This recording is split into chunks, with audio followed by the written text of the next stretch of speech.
성도님들 안녕하십니까? 오늘 함께 묵상할 말씀은 신명기 25장입니다. 신명기 25장은 전장 24장에 이어 이스라엘 백성들이 하나님의 백성으로서 품위 있게 살아가는 데 필요한 기본적인 규례들을 계속 설명하고 있습니다. 태형은 40대를 넘기지 못하게 하였습니다.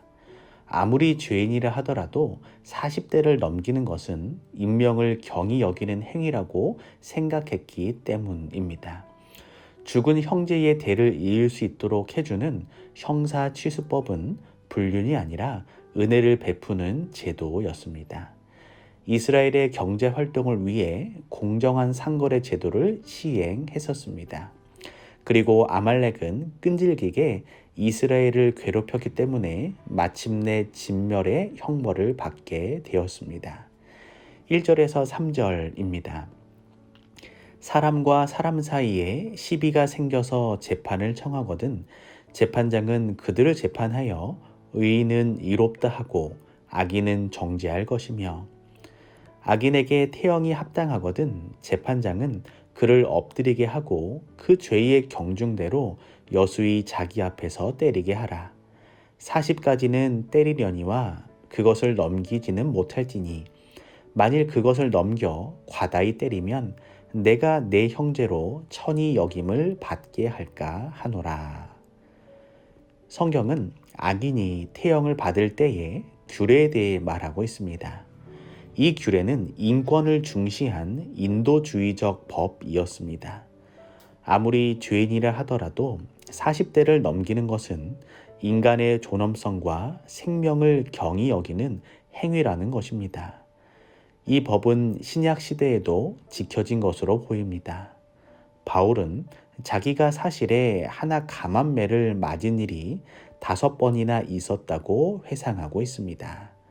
오늘 우리 그리스도인들은 다른 사람의 인권을 존중하고 인간의 존엄성을 소중히 여기는 사람이어야 함을 기억하시길 바랍니다. 4절입니다. 곡식 떠는 소의 입에 망을 씌우지 말지니라. 곡식을 밟아 떠는데 소를 이용하는 것은 고대로부터 전해 내려온 관습이었습니다. 인도에서는 오늘날에도 일반적으로 짐승들에게 재갈을 물리는데 곡식을 밟는 것은 소의 발에 매우 고통을 주며 특히 그 일을 너무 과도하게 했을 경우에는 소가 절름발이가 되는 일이 흔했습니다. 모세의 법도는 잔인한 취급을 받지 못하도록 소를 보호했을 뿐 아니라 사람의 마음속에 동정심을 심어주기 위한 목적으로도 제정되었던 것입니다. 그리고 곡식을 떠는 소에게 망을 씌우지 말라는 말 또한 역시 인권을 중시하라는 말씀입니다. 탈곡하는 소에게 야박하게 굴지 않듯이 사람을 학대하거나 압제하여 인간의 존엄성을 훼손하지 말라는 것입니다. 사도 바울은 복음을 전하는 사람들이 그들의 직무에 거룩한 존엄성에 걸맞게 온당하고 적절한 보수를 받아야 한다는 증거로서 이 말씀을 사용하고 있습니다. 5절에서 6절입니다. 형제가 동거하는데 그중 하나가 죽고 아들이 없거든 그 죽은 자의 아내는 나가서 타인에게 시집가지 말 것이요 그 남편의 형제가 그에게로 들어가서 그를 취하여 아내를 삼아 그의 남편의 형제된 의무를 그에게 다 행할 것이요 그 여인의 낳은 첫 아들로 그 죽은 형제의 후사를 있게 하여 그 이름을 이스라엘 중에서 끊어지지 않게 할 것이니라. 성경에서 말하는 형사취수법은 어떤 법일까요? 그리고 그 법을 따르지 않는 사람이 있다면 어떻게 되었을까요? 형사취수 제도란 후손을 남기지 못하고 죽은 형제 대신 그 부인을 취하여 자식을 낳아줌으로써 죽은 형제의 대를 이을 수 있도록 해주는 제도입니다. 불륜이 아니라 그 당시에 은혜를 베푸는 제도라고 할 수 있으며 기업을 잇는 것이 중요한 이스라엘 백성들에게는 그 당시에 요긴한 법이었습니다. 그런데 만일 그 법을 따르는 것을 거부하는 사람이 있다면 어떻게 되었을까요? 형제의 아내를 취하는 것을 거부하면 성읍의 장로들이 형제들을 설득하였습니다. 하지만 끝까지 거부한다면 강제로 시행하지는 않았습니다.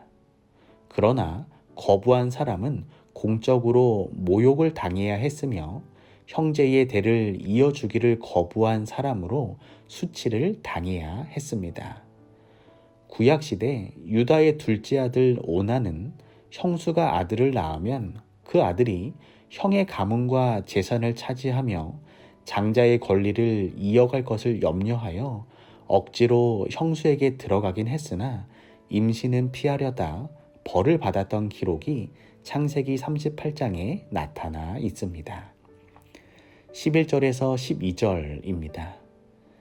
두 사람이 서로 싸울 때에 한 사람의 아내가 그 남편을 그치는 자의 손에서 구하려 하여 가까이 가서 손을 벌려 그 사람의 음낭을 잡거든 너는 그 여인의 손을 찍어 버릴 것이고 내 눈이 그를 불쌍히 보지 말지니라.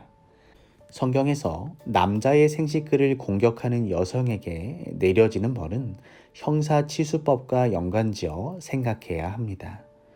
싫어하는 사람이 있어도 형사치수법이 시행되는 이유는 자녀를 생산하는 것이 그 당시에 그만큼 중요했기 때문입니다.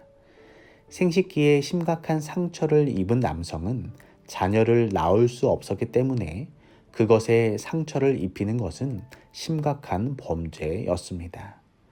시간이 지나 후일 랍비들은 손을 찍어버리는 형벌 대신 무거운 벌금형으로 그 법을 바꾸었습니다. 17절에서 19절입니다. 너희가 애굽에서 나오는 길에 아말렉이 내게 행한 일을 기억하라. 곧 그들이 하나님을 두려워하지 아니하고 너를 길에서 만나 너의 피곤함을 타서 내 뒤에 떨어진 약한 자들을 쳤느니라. 그러므로 내 하나님 여호와께서 내게 주어 기업으로 얻게 하시는 땅에서 내 하나님 여호와께서 너로 사면에 있는 모든 대적을 벗어나게 하시고 내게 안식을 주실 때에 너는 아말렉의 이름을 천하에서 도말할지니라. 너는 잊지 말지니라. 아말렉에 대한 심판은 단계적으로 수행되었습니다. 바락과 기드온, 사울과 사무엘, 그리고 다윗 등 모든 사람이 아말렉을 친하는 명령을 이행하는 일에 참여했습니다. 마침내 시므온의 아들들의 때에 가서 그 일이 완수되었습니다. 오늘 우리가 살펴본 여러 말씀들이 단순한 규례일 수 있지만 이 규례 속에서 인간의 존엄성을 향한 하나님의 사랑을 깨닫고 우리 또한 가족과 이웃들의 존엄성을 지켜주고 보호하는 그리스도인의 삶을 살게 되시기를 소망합니다. 오늘은 이곤철 장로님 가정을 위하여 기도합니다. 사랑의 하나님, 이곤철 장로님의 삶을 귀히 여겨주시고 동행해 주셔서 감사를 드립니다. 이스라엘 백성들을 지키시고 인도하신 하나님의 손길이 오늘도 장로님과 함께하여 주시옵소서. 이혜영, 이선민, 이선웅 가족들의 삶이 언제나 하나님의 말씀 위에 굳건히 서며 하나님의 인도하심을 경험하는 귀한 삶이 되게 하여 주시옵소서. 사랑의 예수님의 이름으로 기도합니다.